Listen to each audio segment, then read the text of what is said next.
Assalamualaikum teman-teman, berjumpa lagi dengan saya Ibu Rida di channel yang sama ya, di channel YouTube Rida Sang Juara. Kali ini kita masuk pada pertemuan ke-6 ya, pada mata kuliah Seminar Perpajakan. Untuk subpokok bahasan yang akan kita bahas hari ini tentang materi PBB, P3 dan BM ya, BM itu Biaya Materai. Soal USKP A, volume A, Juni 2014. Oke, teman-teman sudah tahu bentuknya untuk USKP, model soalnya adalah soal multiple choice ya, atau pilihan ganda, dan soal uraian atau IC. Nah, kita masuk pada multiple choice terlebih dahulu. Oke, masuk pada soal pertama. Ya. Usaha perkebunan kelapa sawit terdapat TBM, tanaman belum menghasilkan, sehingga dalam waktu tertentu berubah menjadi TM, tanaman menghasilkan. Dalam pembuatan laporan keuangan atas perkebunan kelapa sawit tersebut, dikenal juga ada amortisasi. Nah, dari pilihan A, B, C, dan D, manakah yang menurut teman-teman tepat? Ya, A. Pengenaan PBB P3 hanya pada sektor perkebunan saja yang dikenai amortisasi. Kemudian yang B, pengenaan PBB P3 hanya pada sektor perhutanan saja yang dikenai amortisasi. Kemudian yang C, pengenaan PBB P3 hanya pada sektor pertambangan saja yang dikenai amortisasi. Atau yang terakhir yang D, pengenaan PBB P3 tidak dikenal amortisasi. Nah, teman-teman, kalau kita merujuk pada Undang-Undang Nomor 12 Tahun 85 atau yang terbaru tahun 94, bahwa untuk PBB ada P2 ya. PBB itu jenisnya ada dua, ada PBB P2 sama PBB P3. Nah, kalau yang sebelumnya, sebelum peraturan 2019 itu ada 5 ya. Ada pertama adalah PBB pedesaan, kemudian PBB perkotaan, kemudian perkebunan, kemudian perhutanan, sama pertambangan. Nah, yang setelah peraturan tahun 2019 itu dipecah lagi ya menjadi untuk perkotaan sama pedesaan itu dikelola oleh pemerintah daerah. Kemudian untuk yang pertambangan, kemudian perhutanan sama perkebunan itu dikelola oleh pemerintah pusat. Nah, untuk soal nomor 1 ini kita masuk untuk yang kelapa sawit ya. Kalau kelapa sawit itu berarti jatuhnya ke perkebunan. Nah, berdasarkan undang-undang ini ya, nomor 12 tahun 85, bahwa untuk PBB tidak dikenal amortisasi, teman-teman. Jadi tidak ada yang namanya amortisasi atau depresiasi, ya. Gitu. Oke, lanjut.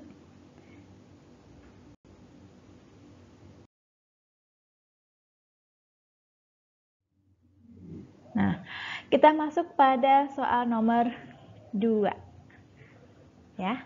Berdasarkan pemeriksaan all text ditemukan bahwa luas tanah yang dikenakan PBB P3 selama ini adalah lebih kecil dibandingkan luas tanah pada tahun 2014.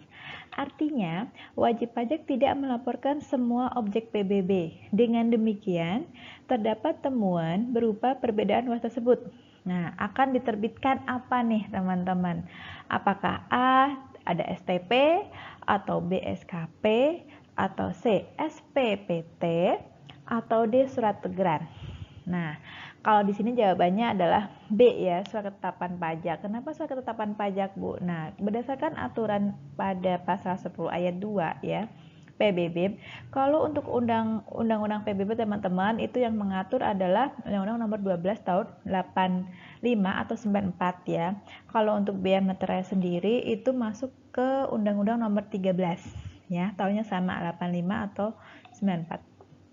Nah, jadi kondisi di soal nomor 2 ini soalnya ya atau kasusnya adalah di bahwa si WP ya, baik WP orang pribadi atau badan, dia tidak melaporkan yang sebenarnya teman-teman, yang harusnya dia melaporkannya lebih kecil ya. Dia melaporkannya lebih kecil, tapi justru yang sebelumnya dia laporkannya lebih besar. Nah, kan ada perbedaan ya, ada selisih. Makanya berdasarkan temuan tersebut ya harus diterbitkan surat ketetapan pajak oleh si Fiskus ya atau DJP. Oke, isi dari pasal 10 ayat 2, DJP dapat mengeluarkan surat ketetapan pajak dalam hal sebagai berikut. Yang pertama, apabila surat pemberitahuan objek pajak tidak disampaikan sebagaimana dimaksud dalam pasal 9 ayat 2 dan setelah ditegur secara tertulis tidak disampaikan sebagaimana ditentukan dalam surat tugeran. Nah, ini masuk dalam kasus yang nomor 2 ini ya teman-teman ya. Jadi SKP itu diterbitkan manakala apa Bu? Manakala dua option ini. Apabila yang pertama si WP ini menyampaikan SPT-nya tidak sebagaimana mestinya. Harusnya isinya dia sampaikan harusnya lebih besar atau sebaliknya dia lebih kecil. Nah, yang harusnya dia lebih besar dia sampaikan lebih kecil atau sebaliknya. Kemudian SKP juga bisa dikeluarkan manakala poin yang B, teman-teman.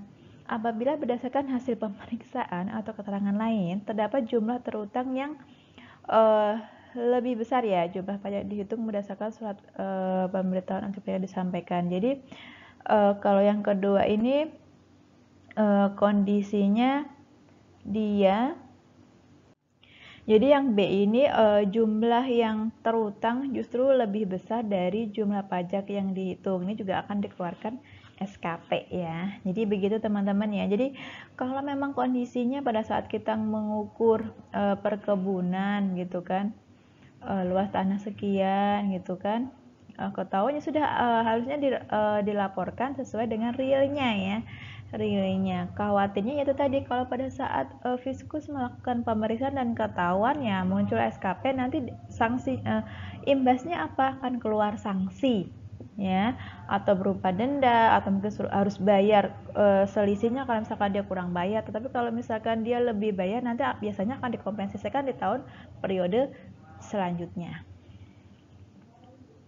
Nah, kita masuk soal ketiga ya.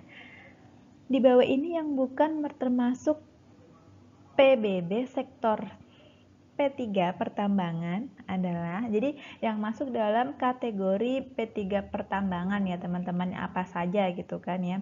Karena nomor 3 ini kecuali atau yang bukan, berarti kita pilih yang tidak termasuk kategori pertambangan. Yang pertama, pertambangan minyak bumi dan gas bumi. Yang kedua, pertambangan panas bumi.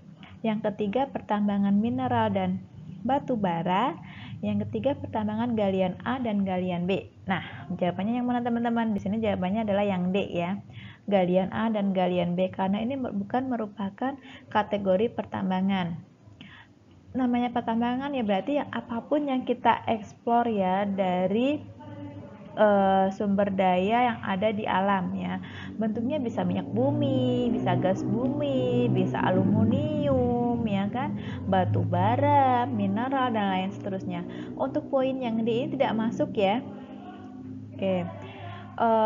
Jawabannya mengacu pada peraturan pasal nomor 5 teman-teman ya, peraturan Menkyu ya 139 garing PMK .03 ya, itu 0 ya bukan O. Titik 03 garing 2014 seperti dikutip di bawah ini. Pasal 5 ayat 2, kegiatan usaha pertambangan sebagaimana dimaksud pada ayat 1 meliputi kegiatan usaha pertambangan untuk A.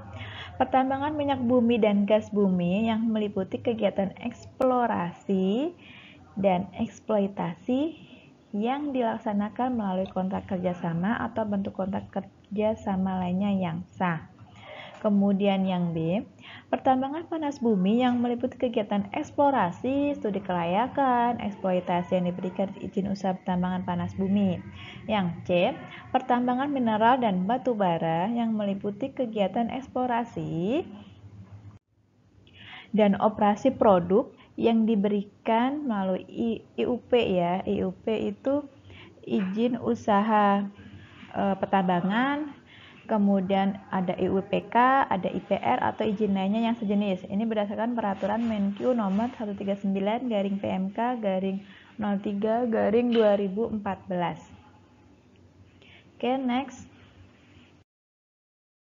Nah, kita masuk sekarang soal keempat. ya. Wajib pajak JJ sudah dipilotkan oleh sebuah bank. Kemudian, sebuah aset yang berupa objek PBBP3 dijual pada Desember 2013. Pada saat melakukan balik nama kepemilikan, pembeli BB diwajibkan membayar tunggakan PBBP3 yang tadi ya selama 10 tahun terakhir. Nah, BB ini merasa keberatan untuk melunasi tunggakan tersebut karena tunggakan tahun-tahun sebelumnya bukan tanggungan BB, tapi JJ ya. Semua pernyataan berikut ini benar, kecuali yang mana teman-teman? Apakah yang A, B, C, atau D? Nah, kalau kita sebagai WP, misalkan nanti teman-teman menghadapi kasus seperti ini ya, teman-teman harus jeli sebagai pembeli gitu ya, mau balik nama, harus melihat dulu bukti pelunasan kaitannya dengan perpajakan. Nah, takutnya apa? Takutnya dia memiliki tunggakan. Nah, seperti kasus yang nomor 4 ini ya. Yang A, BB tidak punya kewajiban membayar tunggakan beberapa tahun pajak sebelumnya. Yang B, BB mengajukan surat permohonan keberatan. Yang C, BB seharusnya melihat bukti pembayaran pelunasan PBB atau dalam kurung STTS sebelum melakukan transaksi jual beli. Atau yang D, seharusnya negara memiliki hak mendahului dibandingkan dengan kreditor yang lain. Kalau masuk dari poin D ini, maksudnya negara memiliki hak mendahului, artinya kewajiban perpajakan didahulukan dari kewajiban yang lain. Contohnya kreditor ya. Jadi dahulukan dulu untuk kewajiban perpajakan, baru bisa membayar kreditor, kemudian karyawan dan seterusnya. Nah, begitu maksud yang dari poin D. Jadi dari poin A, B, C, D semua mana sih yang benar? Yang tepat adalah pilihan yang B ya, teman-teman ya. Jadi si BB ini mengajukan surat yang maksud saya yang tidak tepat dari A, B, C dan D, berarti yang B. Ya, jadi nggak perlu dilakukan si BB, yaitu permohonan keberatan. Karena apa? Kita tahu bisa mengajukan si WP atau orang tertentu ya bisa mengajukan surat keberatan tuh manakala ada SPT terutang. Nah, ini kan konteksnya tidak ada SPT terutang kan ya. Karena penanggungnya bukan si BB, harusnya si JJ, ya kan teman-teman ya. Kemudian yang kedua, jika dikeluarkan SKP. Nah, di sini juga nggak ada kasus SKP. Jadi, kalau yang poin kedua nggak masuk, berarti yang pertama tadi yang saya ungkapkan barusan ya, berarti jika ada SPT terutang. Karena kedua-duanya nggak ada, ya berarti yang tidak berlaku berarti ya ini permohonan keberatan ya. Yang A, dia tidak membayar tunggakan, betul ya, karena hak penanggung pembayaran ini yang memiliki siapa sih yang harus bayar ya berarti si JJ ya, bukan si BB. Kemudian yang C ini BB seharusnya melihat bukti pembayaran ini, betul. Jadi harus melihat dulu apakah pada saat mau terjadi pemindahan atau jual beli barang yang diperjualbelikan itu apakah pure tidak ada sengketa gitu kan, tidak ada tunggakan, tidak menjadi agungan dan jaminan dimanapun gitu. Harus benar-benar itu adalah barang yang tidak ada permasalahan ya. Kemudian kalau yang D, seharusnya negara memiliki hak mendahului, itu tadi yang sudah saya ungkapkan. Jadi pajak didahulukan di awal sebelum melunasi kewajiban pajak yang lain. Oke. Nah, kita masuk ke soal ke-5 ya. Akhir tahun pajak 2013, wajib pajak CC memiliki objek PBB P3 yang berupa bumi dengan luas totalnya adalah 2000 hektar ya. Kemudian pada 1 Januari 2014 luas lahan tanaman seluruhnya menjadi 1000 hektar. Nah, bulan Februari 2014 ditanami 500 hektar dan ditebang 200 hektar. Nah, yang merupakan objek bumi PBB P3 tahun pajak 2014 adalah yang mana? Yang A, tanaman yang dilaporkan 1.300 hektar. Yang B, tanaman yang dilaporkan 700 hektar. Yang C, tanaman yang tidak perlu dilaporkan 700 hektar. Kemudian yang D, tanaman yang dikenakan PBB hanya 1000 hektar. Nah, untuk soal ini teman-teman patokannya hanya satu. Jadi kita melihat dulu tahun pajaknya ya. Kita melihat tahun pajak. Tahun pajak itu sama dengan 1 tahun takwim, di mana dia dimulai dari 1 Januari bulannya ya. 1 Januari sampai akhir tahun Desember, 31 Desember. Nah, kalau kita melihat ini, yang ditanyakan adalah yang merupakan objek bumi PBB P3 tahun pajak tahun 2014. Berarti yang ditanyakan hanya yang di tahun 2014. Di sini terlihat ya, di soal ada di sini pada 1 Januari luas tanah seluruhnya adalah 1000 hektar. Artinya ini yang dipakai teman-teman yang menjadi objek pajaknya karena dimulai dari 1 Januari ya. Oke, ini sesuai dengan peraturan yang ada di pasal 8 Undang-Undang PBB ya. Karena tahun pajak dimulai pada tanggal 1 Januari, keadaan objek pajak pada tanggal tersebut merupakan saat yang menentukan pajak yang terutang. Jadi ini teman-teman, pilihannya D ya. Tanaman yang dikenakan PBB hanya yang 1000. Jadi bukan yang 2000. Kalau yang 2000 ini kan dia masuk pada tahun pajak 2013 ya. Oke.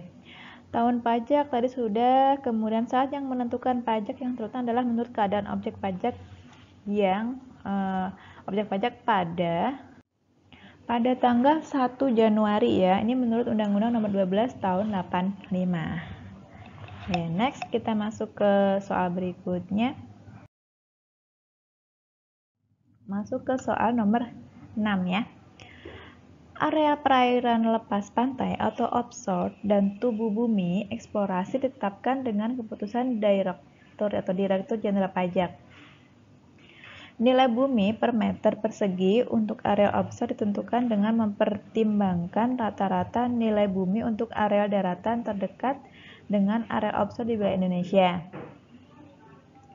Nah, dari pernyataan A, B, C, dan D, mana sih yang paling tepat teman-teman ya? Oke, kita lihat dulu ya. Kalau kondisi bumi, nah bumi dan bangunan, katanya dengan PBB, ada bumi dan bangunan. Kalau bumi itu berarti ya termasuk permukaan bumi dan bawahnya ya, itu bumi. Tetapi kalau bangunan berarti konstruksi teknis yang ada yang melekat pada bumi tersebut. Ya, bentuknya bisa bangunan, bisa hotel, bisa jalan tol, ya, bisa rumah, bisa gedung dan seterusnya. Itu bentuknya adalah bangunannya. Nah, kita tahu bahwa nilai tanah atau bumi itu kan selalu naik ya teman-teman ya. Nah, ini berdasarkan soal yang nomor 6 ini.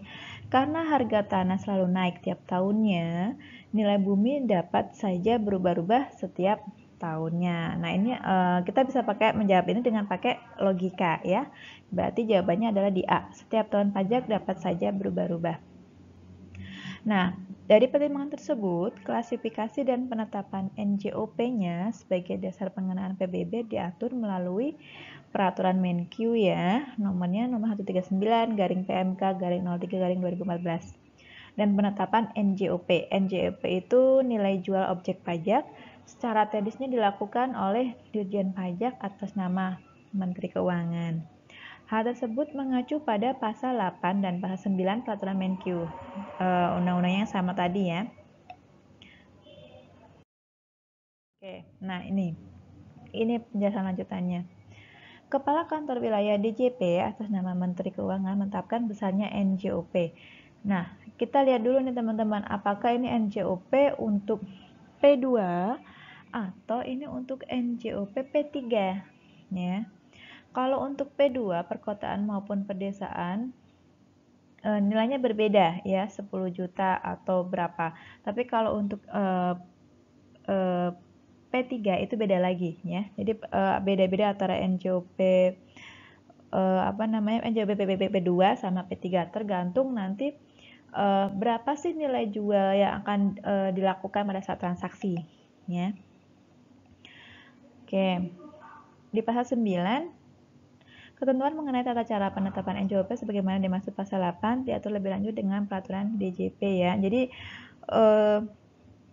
NJOP itu untuk kabupaten beda, untuk wilayah kantor KPP Pratama juga beda. Kemudian untuk kantor biasa, kantor KPP yang ditunjuk itu juga beda. Jadi kita orientasinya merujuk pada undang-undang ini untuk nilai-nilainya ya. Oke, next sekarang kita masuk ke soal ke-7.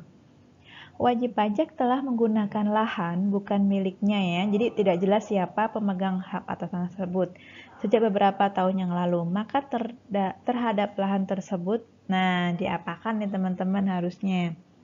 Apakah A, tidak dapat diterbitkan SP PT PBB, atau B, dapat diterbitkan SP PT PBB, C, bukan sebagai objek pajak, atau D, semua salah.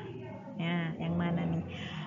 Kalau di jawabannya B ya, dapat diterbitkan SPPT PBB. Untuk SPPT sendiri adalah surat pemberitahuan ya pajak terutang. Kalau SPT itu kan surat pemberitahuan terutang. Kalau SPPT surat pemberitahuan pajak terutang. Jadi hampir sama tapi beda. Hampir sama dan mirip ya. Nah, jadi ini kondisinya teman-teman, si WP ini menggunakan lahan. Jadi dia sudah menerima manfaatnya ya. Dia sudah menerima manfaatnya, tapi dia tidak jelas nih yang punya lahan, pemiliknya siapa. Nah, dia bilangnya sejak beberapa tahun yang lalu. Berarti kan sudah lumayan ya, berapa sekian tahun gitu kan dia tidak tahu ini kepemilikan lahannya punya siapa, sudah dikelola oleh si WA, si A atau si WPA gitu kan. Nah, berdasarkan Pasal 4 Undang-Undang PBB ya, masih sama karena kita maksudnya ke PB. Kalau Undang-Undang PBB itu namanya nomor 12 tahun 85, kalau Bea Meterai itu nomor 13 ya. Karena wajib pajak menguasai, kalau ini kan dia tidak menguasai ya, atau memperoleh manfaat. Nah, kalau ini dia konteksnya memperoleh manfaat. Maka SPPT-nya PBB dapat diterbitkan. Jadi si Fiskus akan menerbitkan SPPT PBB ya atas lahan yang dipakai si WP ini ya. Jadi wajib tetap harus ada ya surat pemberitahuan pajak terutang. Tetap si WP ini meskipun ini bukan lahan punya dia, karena dia sudah memperoleh manfaat atas bangunan tersebut atau atas lahan tersebut, harusnya si WP ini membayar pajaknya sesuai dengan aturan yang ditetapkan. Bu, bagaimana Bu kalau misalkan ini kan bukan lahannya dia, tidak ada surat-surat menyurat, terus kenapa harus bayar pajak gitu kan? Nah, karena sesuai dengan pasal 4 ya, sudah ketahuan dia menggunakan, ya, dia sudah menerima manfaat atas bangunan tersebut atau atas lahan tersebut, ya otomatis dia yang harus membayar pajaknya meskipun tidak diketahui ini punya siapa. Nah, nanti biasanya si Fiskus ini dia akan mengecek atau akan mencari klarifikasi ya, menelusuri kira-kira lahan ini punya siapa, karena nggak mungkin dong ada lahan tak bertuan gitu kan ya. Oke, di pasal 4 ini yang menjadi subjek pajak adalah orang atau badan yang secara nyata mempunyai suatu hak atas bumi dan atau memperoleh manfaat atas bumi dan atau memiliki, menguasai dan atau memperoleh manfaat atas bangunan tersebut. Jadi jelas di pasal 4 ini barang siapa yang dia memperoleh manfaat atas suatu bangunan berarti dia wajib membayar pajak ya, wajib membuat SPT atau SPPT PBB. Oke.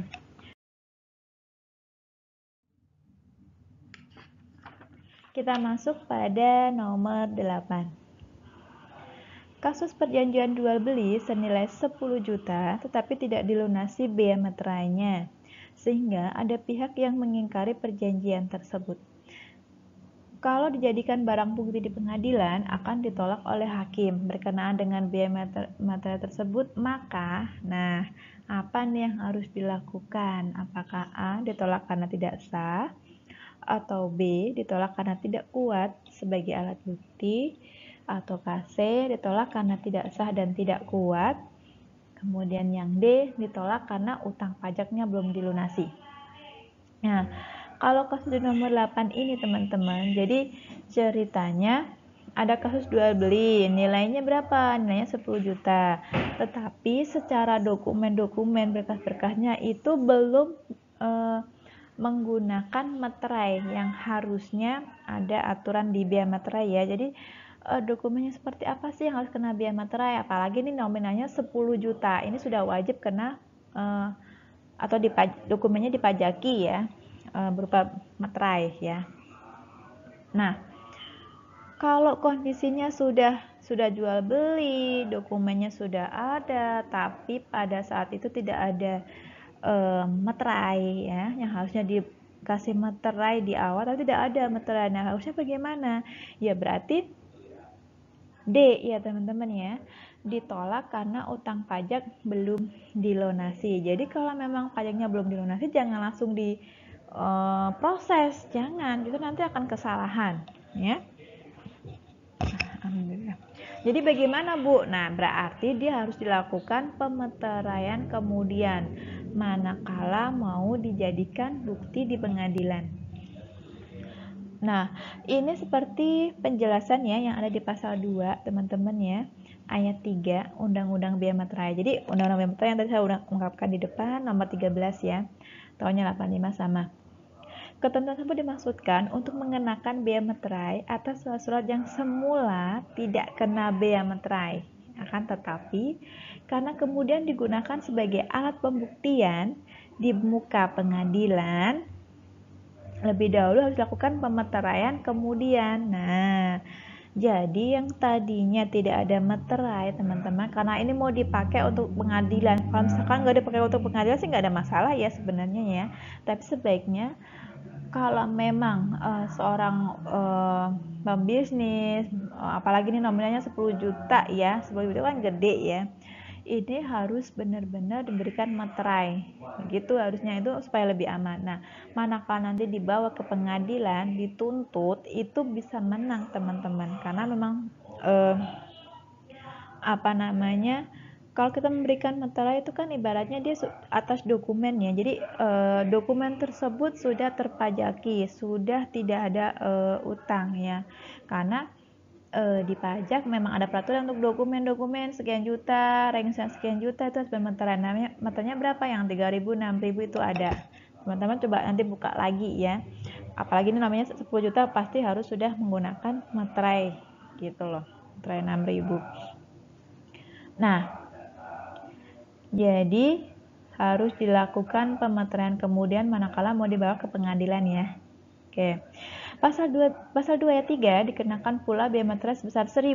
Nah, kalau sekarang kan untuk materai 1.000 masih ada ya teman-teman ya, atas dokumen yang akan digunakan. Nah, ini untuk dokumen yang bagaimana Bu yang dikasih 1.000? Yang 1.000 itu untuk surat-surat biasa, surat-surat kerumah tanggaan, kemudian surat-surat yang semua tidak dikenakan bea materai berdasarkan tujuannya jika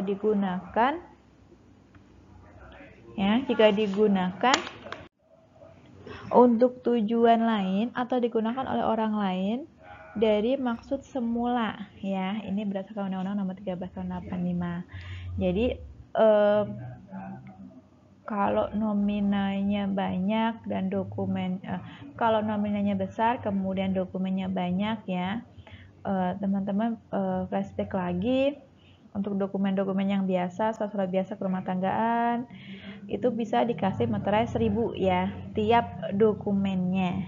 Oke, dan jangan lupa ada tanda tangan atau stempel kalau dia instansi ya, punya instansi perusahaan. Oke. Next kita masuk ke soal ke-9. Oke. Wajib pajak PBB sektor perkebunan telah mengisi SPOP dan dikembalikan ke KPP Pratama setempat dengan melampirkan fotokopi SHGU. SHGU sama SPOP ya. Kemudian Ditjen Pajak menerbitkan SPPT PBB, tapi sayang, luas area yang tertulis dalam SPPT tidak sama dengan luas dalam SHGU. Sehingga wajib pajak merasa enggan untuk membayar PPB terutang. Berkenaan dengan perbedaan luas tersebut, langkah apa yang sebaiknya ditempuh oleh wajib pajak nih teman-teman? Apakah A. Keberatan, B. Pembatalan, C. Pengurangan, atau D. Pembetulan? SPOP itu adalah surat pemberitahuan objek pajak, sedangkan kalau SHGU itu adalah sertifikat hak guna bangunannya teman-teman. Jadi ceritanya beda nih,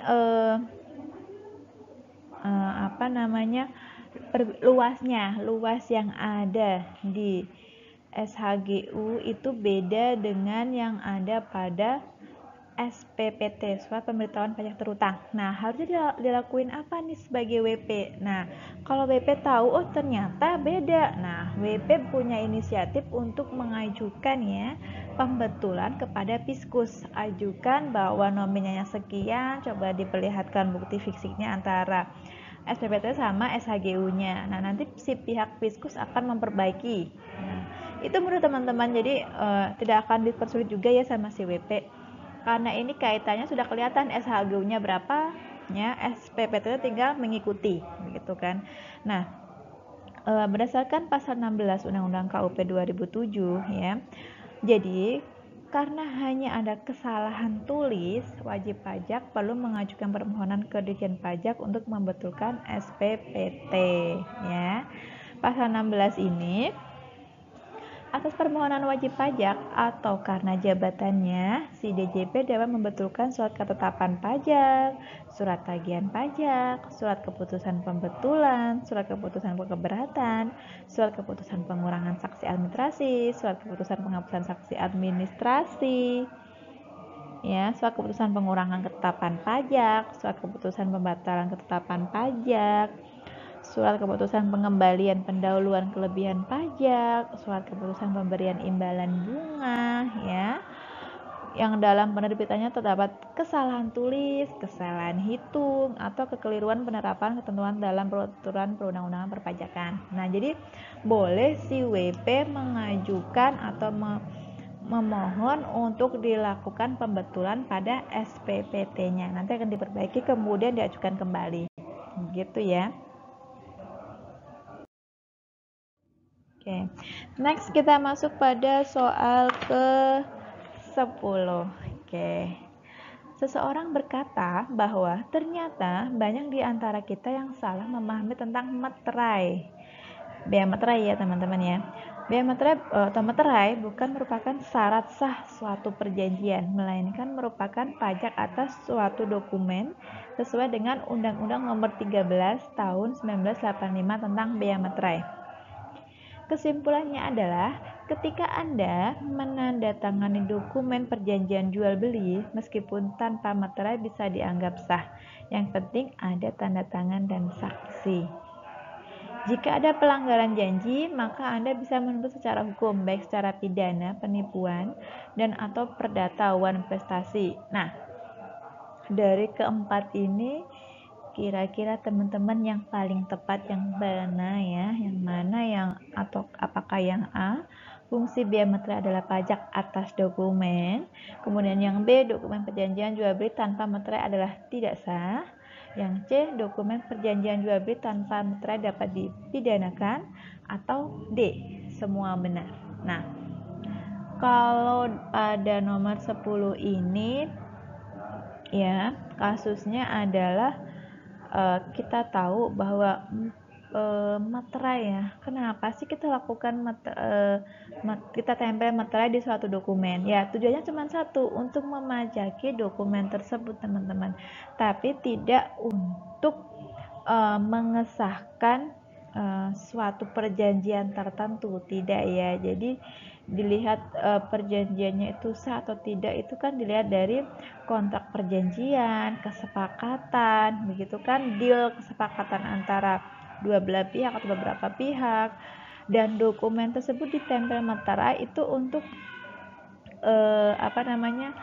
untuk sebagai penyupport saja, pelengkap ya, pelengkap bahwa dokumen ini resmi dipajaki ya, resmi dipajaki dan harus ada bukti ya, misalnya bukti oh memang ini sudah ada tanda tangannya. Biasanya kan di atas meterai itu suka ada tanda tangan. Nah, itu yang menjadikan surat perjanjian itu sah. Jadi bukan hanya meterai, bukan meterai ya, tapi ada tanda tangan di situ, ada kesepakatan, ada kontrak perjanjian. Itu yang membuat suatu perjanjian itu sah. Gitu, dan ada saksi tentunya 2 atau 4 saksi biasanya. Tapi bukan berarti teman-teman jangan berpikir bahwa biaya materai itu digunakan untuk mengesahkan satu perjanjian. Tidak pure ya, tidak secara langsung. Oke. Jawaban atas pertanyaan di atas mengacu pada pasal 1 ayat 1 Undang-Undang Biaya Materai atau Undang-Undang Nomor 13 Tahun 85. Nah, seperti dikutip di bawah ini, jawaban B dan C tidak ada berkaitan dengan materai ya. Tidak ada. Dokumen perjanjian jual beli tanpa meterai ada tidak sah. Dokumen perjanjian jual beli tanpa meterai dapat dipidanakan. Tidak ya. Oke. Pada pasal 1, dengan nama biaya meterai dikenakan pajak atas dokumen yang disebut dalam undang-undang ini. Dalam undang-undang ini yang dimaksud adalah dokumen adalah kertas yang berisikan tulisan ya, yang mengandung arti dan maksud tentang perbuatan ya, keadaan atau kenyataan bagi seseorang dan atau pihak-pihak yang berkepentingan. Nah, jadi kembali lagi bahwa fungsi biaya materai adalah untuk memajaki suatu dokumen ya teman-teman ya.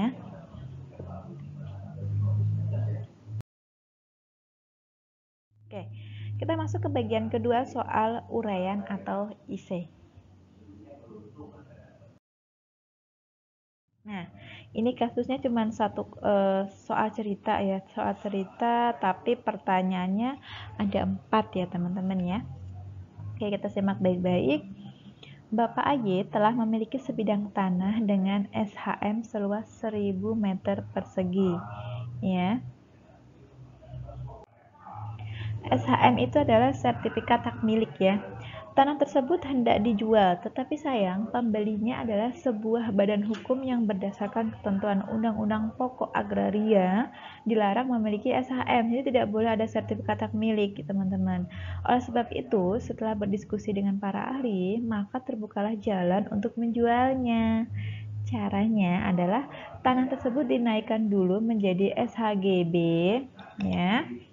Nah, SHGB itu adalah sertifikat hak guna bangunan atas nama Bapak AY yang tadi. Setelah itu barulah akte jual beli ditandatangani oleh notaris atau PPAT. Ya. Pejabat membuat akte tanah. Nah, perubahan menjadi SHGB terjadi pada tanggal 26 Desember 2013. Saat itu, tarif BPHTB 5% nih teman-teman. NJOP PBB-nya 500 juta. NJOP itu nilai jual objek pajak ya. Kemudian NJOP TKP 300 juta dan 60 juta. Kalau NJOP TKP itu nilai jual objek pajak tidak kena pajak. Akte jual beli ditandatangani 1 Februari 2014. Saat itu tarifnya 4% berdasarkan Perda ya. NJOP PBB saat itu adalah 600 juta. Nah, harga transaksinya 630 juta, teman-teman. NPOP TKP adalah 400 juta dan 100 juta. NPOP TKP itu nilai perolehan objek pajak ya, tidak kena pajak. Ya, jadi ada dua, ada pilihannya 400 juta sama 100 juta. Nah, pertanyaan yang pertama, kapan sih saatnya terutang ya? Kemudian yang kedua, berapakah NPOP-nya, nilai perolehan objek pajaknya? Yang ketiga, berapakah NPOP TKP-nya ya? Kemudian terakhir, berapakah BPHTB yang terutang? Biaya perolehan hak atas tanah dan bangunan. Oke, nah kita bahas satu persatu ya teman-teman ya. Oke. Kalau yang pertama tadi kan yang ditanyakan adalah kapan sih saat terutang. Nah, saat terutang tadi yang saya sudah ungkapkan ya di depan hampir sama sih sama yang BPHTB ini ya. Saat terutang adalah 1 Februari 2014. Bukan Januari karena tadi pada saat akte ditandatangani itu kan 1 Februari. Jadi saat terutangnya pajak itu pada saat ditandatanganinya aktenya, teman-teman ya. Jadi 1 Februari. Hal tersebut mengacu pada pasal 90 Undang-Undang PDRB atau Pajak Daerah dan Retribusi Daerah nomor 28 tahun 2009. Nah, seperti ini. Saat terutang, BBHTB itu ditetapkan untuk jual beli adalah sejak tanggal dibuat dan ditandatangannya akte. Nah, tadi kan di kasus yang ini ya, di kasus IC ini kan tadi ditandatangannya akte itu pada saat 1 Februari. Nah, berarti pada saat itu juga sudah terutang, teman-teman. Sudah ada utang pajak. Nah, yang harus dibayar per tanggal tersebut pada saat akte ditandatangani. Kemudian kalau kasusnya tukar menukar, Bu, berarti sama pada saat ditandatanganinya akte. Kemudian hibah sama juga. Hibah wasiat sama, warisan ini pada saat didaftarkan hak peralihannya. Tapi kalau misalkan belum didaftarkan juga belum berarti ya. Jadi pada saat didaftarkan peralihannya ya berarti pada saat itu juga sudah mulai terutang. Kemudian pemasukan dalam perseroan atau badan hukum lainnya adalah sejak tanggal dibuat dan tantangannya akte. Ini untuk perseroan ya. Pemasukan pemisahan hak yang mengakibatkan peralihan ya berarti sejak peralihan tantangannya akte, putusan hakim sejak tanggal putusan pengadilan yang mempunyai kekuatan hukum yang tetap ya, pemberian hak baru atas tanah ini misalkan hak baru ya, jadi pemindahan hak ya, ini berarti pada saat surat keputusannya diberikan ya. Kemudian ini pada saat di luar pelepasan diterbitkan surat keputusan pemberian juga sama ya. Untuk penggabungan kalau misalkan merger berarti pada saat aktenya tantanganin. Peluburan usaha juga sama, pemekaran sama, hadiah nih pada saat dibuat dan ditandatangani akte, dan lelang ya. Lelang juga sama pada saat siapa sih yang memenangkan lelang berarti pada saat itu juga dia sudah ada kewajiban untuk membayar ya. Jadi yang soal pertama tadi, kapan sih saat terutang? Pada saat akte jual beli itu sudah ditandatangani, jawabannya. Jadi 1 Februari 2014. Kemudian pertanyaan kedua, berapakah NPOP-nya, teman-teman? Berapakah nilai pengelolaan objek pajaknya? NPOP itu sama dengan harga transaksi ya, teman-teman ya. Tadi di depan sudah terlihat di soal bahwa harga transaksinya adalah 630 juta. Berarti itu NPOP-nya. Ini mengacu pada pasal 87 ayat 2. Ya. NPOP atau nilai pengelolaan objek pajak ini sebagaimana dimaksud dalam ayat 1 ya. Ayat 1 dalam hal nih jual beli adalah harga transaksi. Berarti harga transaksi sama dengan NPOP-nya. Bisa sudah tertera ya. Jadi kita tinggal masukkan saja 630 juta dan seterusnya ya, teman-teman ya. Nah, kemudian masuk yang ketiga, berapakah NPOP TKP-nya ya? Nilai perolehan objek pajak tidak kena pajak. Nah, tadi di pilihan soal ada dua, ada 400 juta dan 100 juta. Nah, yang dipilih yang mana nih? Kok ada dua, Bu? Yang dipilih adalah yang 100 juta. Patokannya apa, Bu? Nah, ini teman-teman. Pasal 87 ayat 4 ya. Nih, untuk peraturannya di 87 NPOP TKP ditetapkan paling rendah adalah 60 juta. Jadi range paling rendah itu 60 juta dan range yang paling tinggi itu adalah 300 juta. Tapi 300 juta ini konotasinya untuk yang hak perolehan karena harta warisan. Nah, di soal tersebut tetap tertera, Bu, ada 400 juta sama 1 juta. Berarti yang diambil yang mana? Yang terendah, 100 juta. Bukan yang kan ada 60 juta, ada 100 juta, ada 400 juta, ada 300 juta. Nah, yang diambil yang mana? Yang 100 juta. Ya.